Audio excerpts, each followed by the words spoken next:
Hello, voici mon projet du jour. J'ai fait un fond noir avec du noir métallique. Il y a du brillant dedans, on le voit pas tant que ça, mais quand on joue avec l'angle de la caméra, on le voit un petit peu plus. Donc c'est pas un fond qui est neutre et uni, je voulais avoir des petites nuances dans le fond. J'étais supposée faire mes lignes de Star Wars, mes lignes inspirées par les autres toiles que j'ai faites avec du or et du noir. Et là, j'ai envie d'essayer d'autres choses. Mon neveu a trouvé une plume de corneille, corbeau, je sais pas quoi, quand on est allé au parc. Puis là, j'ai le goût de faire des plumes qui tombent avec mes lignes dorées. Donc, j'essaie ça. J'ai jamais fait ça. Ça me tentait d'essayer. Fait que j'ai avoir quelques plumes qui virevoltent avec des lignes qui montent vers le haut. Donc, c'est un test. J'essaie ça, puis je vous montre qu'est-ce que ça donne vu d'en haut à vol d'oiseau, justement. Alors, voilà ce que j'essaie. J'ai mis mon or sur ma plume. Je vais étendre ma peinture sur la plume. Ensuite, je vais essayer d'étamper ma plume sur ma toile, voir qu'est-ce que ça dit. Je vais essayer d'en avoir de surplus, là, pour que ça étampe. J'espère que ça va faire ce que j'ai dans ma tête. Des fois, ça marche pas comme on veut.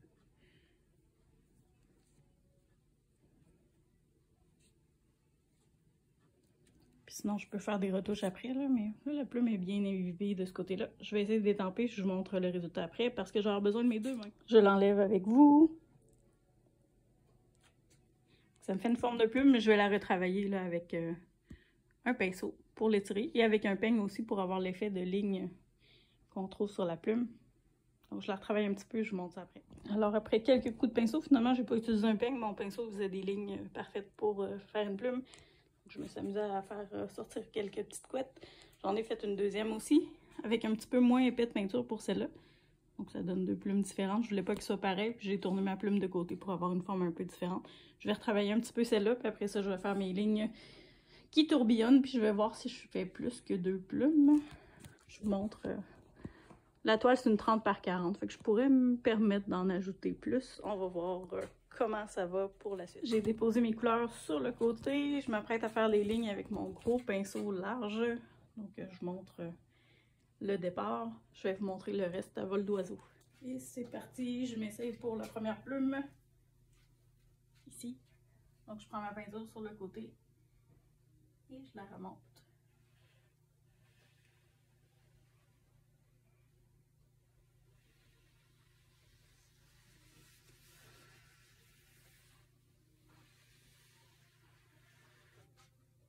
Donc, je vais passer une couple de fois, il va falloir que je mette plus de peinture.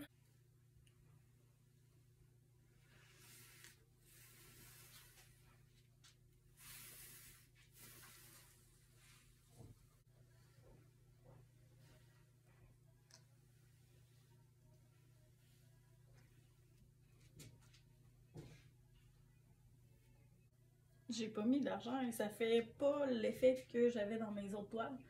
Donc je vais rajouter du noir, du argent pour avoir mon effet 3D qui sortait dans les autres styles de peinture. Puis je vais mettre plus de or transparent parce que mon or opaque, il fait beaucoup plus dense. Fait que j'essaie autre chose, ça donne pas l'effet que je voulais. C'est la joie de laisser erreur. On recommence, puis on s'amuse.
On va rajouter des plumes puis des largeurs de pinceaux différentes. Je pense que ça va être plus beau s'il y a autre chose au travers qui vient s'entrecroiser. Là, je trouve que ça fait trop étamper sa toile. On va rajouter des détails.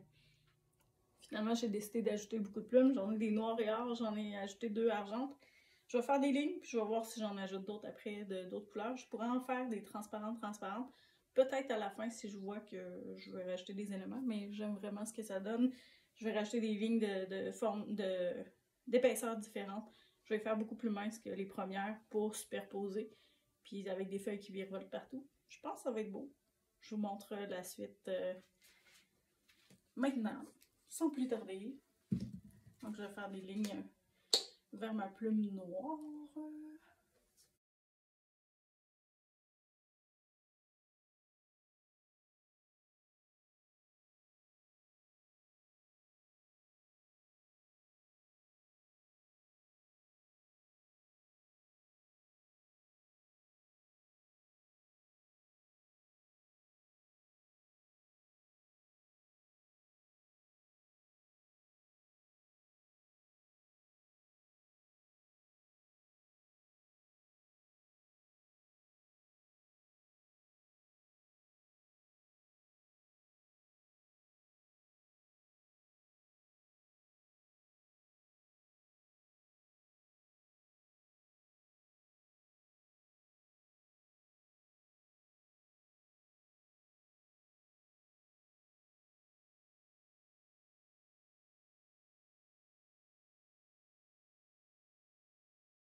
J'ai commencé avec cette plume-là trouvée par mon neveu quand elle est marchée. Une plume de corneille, corbeau, je sais pas trop. Elle était noire à l'origine, mais je m'en suis servi comme modèle. Je vais la laisser sécher, elle va être belle comme ça. Mais je m'en suis servi comme modèle pour étamper des plumes sur une toile. J'en ai fait des or, des argents, des transparents, des noirs. Je me suis bien amusée. Il y a plusieurs plumes qui virevoltent avec mon effet de ligne superposée 3D. Je laisse ça sécher, mais je pense que ça va donner quelque chose d'intéressant. Il va y avoir beaucoup moins de luisant là, une fois sec, mais je l'aime vraiment. C'est très cool l'effet des plumes. Ça vole dans tous les sens. C'était pas ça que je devais faire. Au départ, je devais faire juste des lignes superposées comme j'avais fait sur mes autres toiles, mais l'envie m'a pris de faire autre chose. C'est une toile 30 par 40, celle-là. Je laisse ça sécher, puis je vous montrerai le résultat final. Merci de ton écoute. Si tu as envie de te salir les mains joyeusement, j'accueille à partir du 8 septembre des personnes motivées à travailler dans le fun, dans la légèreté, dans le plaisir, dans la liberté. Dans mon atelier qui est situé au sol de ma maison, j'ai 4 stations partageables, dont certaines pour la captation vidéo. Puis c'est possible de créer ou de co-créer ensemble une toile. C'est possible d'y tenir des ateliers avec votre gang. Bref, c'est assez flexible. Je vous laisse mes coordonnées si jamais ça vous intéresse de travailler sans salir quoi que ce soit chez vous. Ça va me faire plaisir de vous accueillir, de vous coacher et de vous connaître si on ne se connaît pas déjà. Puis de partager ma salle de séchage le temps que votre œuvre soit disponible pour apporter chez vous.